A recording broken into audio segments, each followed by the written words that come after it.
হিজরি সনের হিসাব রাখবো তো দূরের কথা, হিজরি সনের যে 12টি মাস আছে এই 12টা মাসের নামও সবাই বলতে পারবেন।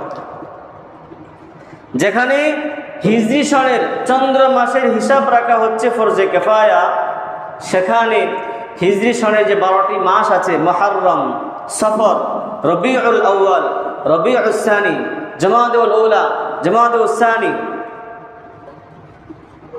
রজব, শাবান, রমাদান, জিলকদ, জিলহজ, এই যে 12টি মাস আছে এই 12টি মাসের নাম অনেক মুসলমান বলতেই পারবে না।